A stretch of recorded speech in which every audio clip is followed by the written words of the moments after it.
ఒక్కసారి కొమ్మూరి గోల్డ్ కి కాల్ చేయండి. తాకట్లో ఉన్న మీ బంగారాన్ని విడిపించి మార్కెట్ ప్రైస్ కి వాళ్ళు కొనుక్కుని మిగతా డబ్బులు మీకు ఇచ్చేస్తారు. రైట్, బ్రేకింగ్ న్యూస్ మనం టీవీ స్క్రీన్ పై రంగారెడ్డి జిల్లా షాబాద్ లో 6గురిని కిరాతకంగా హత్య చేసి పరారైన ఉన్మాది రాజ్ కుమార్ పోలీసులు చిక్కినట్టు తెలుస్తోంది. సో ముఖానికి మాస్క్ ధరించి ఒక వ్యక్తిని కొత్తూరు మున్సిపాలిటీ పరిధిలోని అక్కవానిగూడలో పోలీసులు అదుపు తీస్తున్నారు. టిఫిన్ చేసేందుకు హోటల్కు వెళ్తున్న సమయంలో ఒక కానిస్టేబుల్ సినీ ఫక్కీలో వెంటాడి పట్టుకున్నాడు రాజ్ కుమార్ని.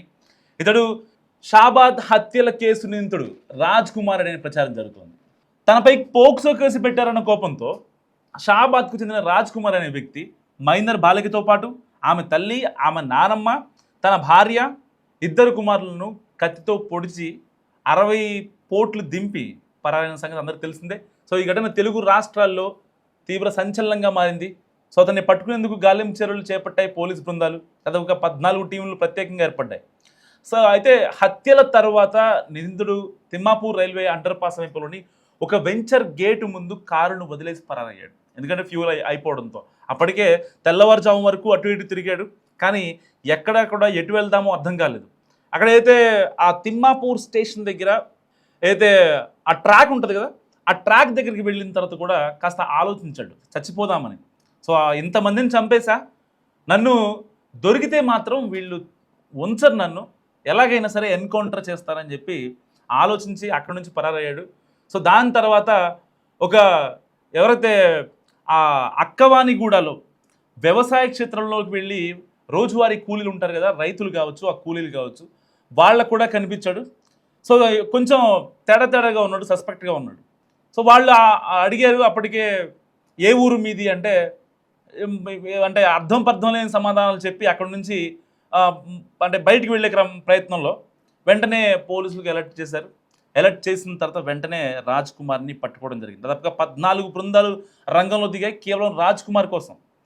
సో ఇప్పుడు రాజ్ కుమార్ని ఏ క్షణమైనా సరే ఎన్కౌంటర్ చేస్తారని తెలుస్తుంది. ఇప్పటికే ఘటన జరిగి 3 రోజులు అవుతుంది.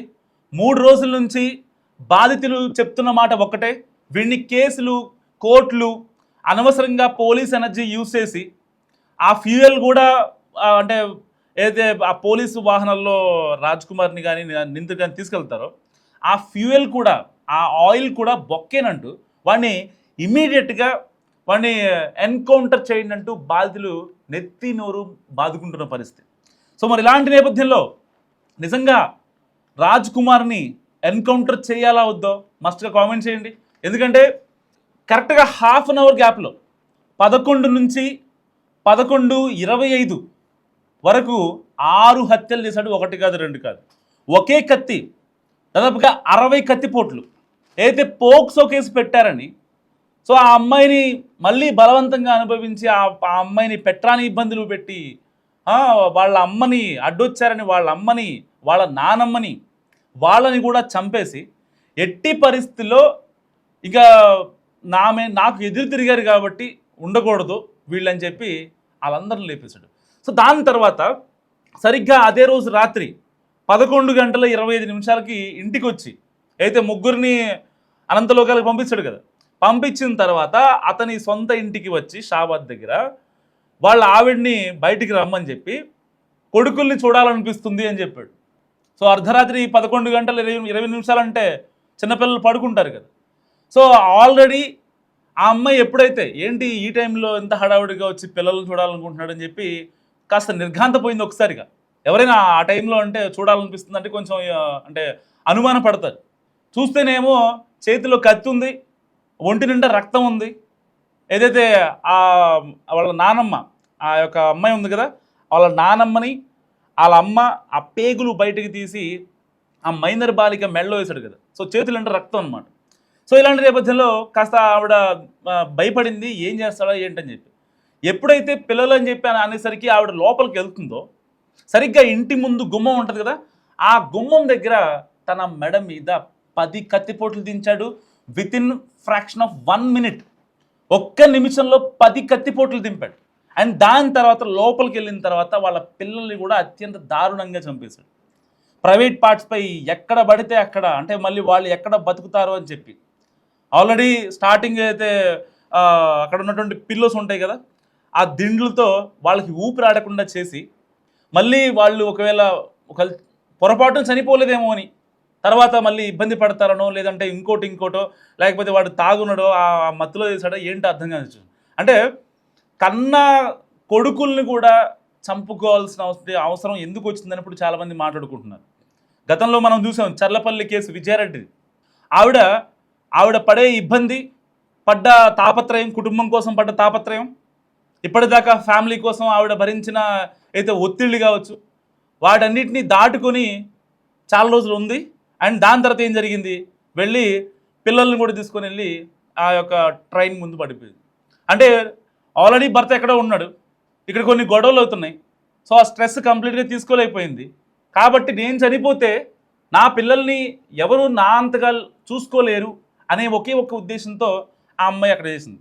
కానీ ఇక్కడ రాజ్ కుమార్ కట్టుకున్న భార్యని, కన్న కొడుకుల్ని, ఇద్దరిని అనంతలోకాలకు పంపించాడు అత్యంత దారుణంగా. పోస్ట్ మార్టం రిపోర్ట్ చూసిన ఏదో డాక్టర్లు కావచ్చు, వాళ్ళు కన్నీళ్లు పెట్టుకుంటున్నారు చూసిన ప్రతి ఒక్కళ్ళు. అసలు పోలీస్ స్టేషన్లో బాధితులు ఇచ్చిన కంప్లైంట్ చూసిన తర్వాత, ఈ యొక్క వరుస హత్యలు చూసిన తర్వాత అక్కడ ఉండేటువంటి పోలీసులే నిజంగా నిర్ఘాంతపోతున్నారు.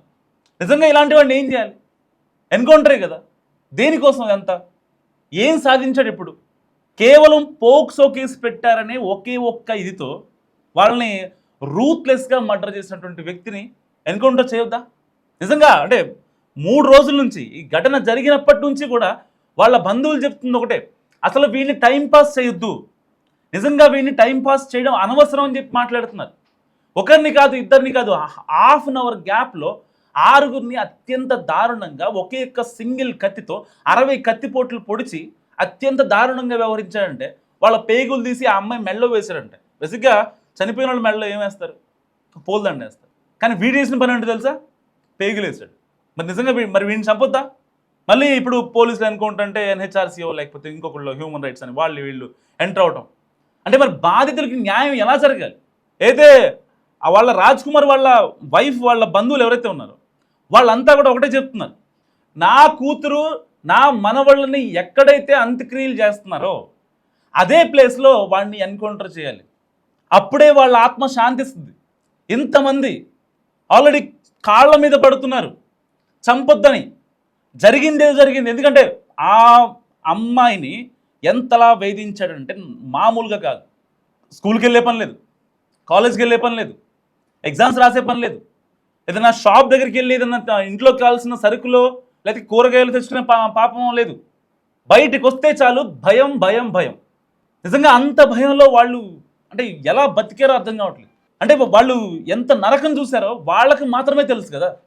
సో ఇలాంటి నేపథ్యంలో చాలామంది సోషల్ యాక్టివిస్టులు కావచ్చు, నెటిజన్స్ కావచ్చు, ఇంతమందిని పొట్టన పెట్టుకున్నోడిని ఎందుకు ఎన్కౌంటర్ చేయకూడదు అనే ప్రశ్న వేస్తున్నారు తప్ప ఎవ్వరూ కూడా వాడికి సపోర్ట్గా మాట్లాడలేదు. సో వెంటనే ఆ ఇష్యూ ఎప్పుడైతే అయిందో, ఆ ఇష్యూ జరిగిన తర్వాత హాఫ్ అన్ అవర్లో 6గురిని చంపేసిన తర్వాత ఈ శ్రీశైలం హైవే ఎక్కాడు. సో ఆ కారుతో వెళ్ళిపోదాం అనుకున్నాడు. అప్పటికే ఆ కారులో ఫ్యూయల్ లేదు. ఫ్యూయల్ లేకపోవడంతో అక్కడ కారును కూడా వదిలేసి అండర్ పాస్ మీదకి వెళ్ళాడు. ఆ యొక్క అండర్ పాస్లో ఏదైతే ట్రైన్ వెళ్ళే ట్రాక్ ఉంటుందో అక్కడికి వచ్చాడు. చాలాసేపు కారు అక్కడ పెట్టుకొని కూర్చున్నాడంట. అక్కడ ప్రత్యక్ష సాక్షులు ఎవరైతే ఆ కారులో వెళ్ళిన వాళ్ళు ఎవరైతే ఉన్నారో వాళ్ళు చెప్తున్నటువంటి మాట. సో ఇతను మళ్ళీ ఇంకోటి ఏంటంటే 14 సిమ్లు వాడుతాడంట. 14, 1 కాదు 2 కాదు, 14 సిమ్లు, 3 ఫోన్లు. ఒక ఫోన్ ఇంట్లో పెట్టాడు. మళ్ళీ ఆ ఫోన్లో కనుక అంటే రెగ్యులర్గా యూజ్ చేసే ఫోన్ కదా, ఒకవేళ మళ్ళీ సిమ్లు మారిస్తే ట్రాక్ చేస్తారేమో పోలీసులు.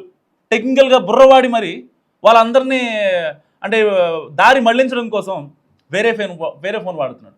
ఎగ్జిస్టింగ్గా అయితే నెంబర్ ఉందో దాన్ని స్విచ్ ఆఫ్ కూడా చేశాడు. అంటే ఎన్ని తెలివితేటలు నిజంగా. ఒక్క పోక్సో కేసు పడిందని ఇంతమందిని, ఇంత వ్యవస్థని, ఇన్ని టీమ్స్ని, ఇన్ని జీవితాలని ముక్కు పచ్చలారని పసిపిల్లలు వాళ్ళు. అన్యం పన్ను అసలు వాళ్ళకి ఏం తెలియదు. ఇంకా అసలు వాళ్ళకి బయటికి కూడా రాలేదు వాళ్ళు. అలాంటి వాళ్ళని అంత దారుణంగా ఇది చేయగలసిన అవసరం ఉందా? నిజంగా మస్తు కామెంట్ చేయండి. ఎందుకంటే ఇలాంటి వాళ్ళకి ఒక ఎక్స్ట్రీమ్ లెవెల్లో శిక్ష పడితేనే అప్పుడు మాత్రమే ఇంకొకరికి ఇలా చేయకూడదు అనే ఒక భావన నెలకొంటుంది. ఎందుకంటే ఒకటి కాదు రెండు కాదు, వీటి మీద చాలా కేసులు ఉన్నాయి ప్రీవియస్గా కూడా. కేసులు అయితే స్టేషన్లో నడుస్తున్న కేసులు కొన్ని అయితే, అండ్ ఆ తర్వాత ఆఫ్ ద రికార్డ్లో వీడు చేయని పంచాయతీలు లేవు. వీడు ప్రతిరోజు తాగటం, వాళ్ళ ఆవిడని ఇబ్బంది పెట్టడం, లేదంటే వాళ్ళ ఆవిడ మీద డబ్బులు కావాలని చెప్పి అదనపు కట్టడం కోసం వేధించడం, ప్రతిరోజు తాగి రావటం, పిల్లల్ని సరిగ్గా చూసుకోలేకపోవడం. 28 ఏళ్ళు రాజ్ కుమార్కి. నిజంగా వీడు ఈ ఏజ్లోనే ఇలా చేస్తే ఇంకాస్త ముందుకెళ్తే పరిస్థితిని ఒకసారి ఆలోచించండి.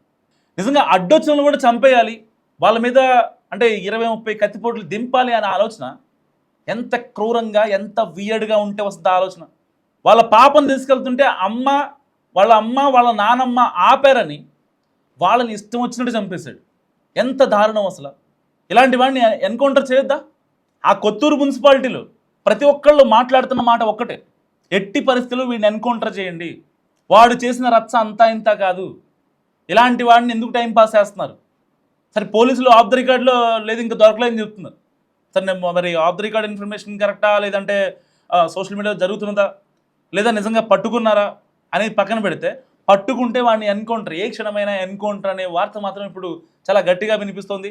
ఇటు మహిళా సంఘాల నుంచి కావచ్చు, సోషల్ యాక్టివిస్టులు కావచ్చు, నెటిజన్స్ కావచ్చు, వాళ్ళ ఊళ్ళో ఉన్నటువంటి వాళ్ళు కావచ్చు, ప్రతి ఒక్కళ్ళు చెప్తున్న మాట ఒక్కటే, వాడిని భూమి మీద ఉంచకండి, వాడికి భూమి మీద తిరిగే అర్హత కోల్పోయాడు, వాడికి ఎప్పుడూ అర్హత లేదు అని చెప్పి చాలా కరాఖండిగా మాట్లాడుతున్నారు. నిజంగా మరి మీరేమనుకుంటారో మస్ట్ కామెంట్ చేయండి.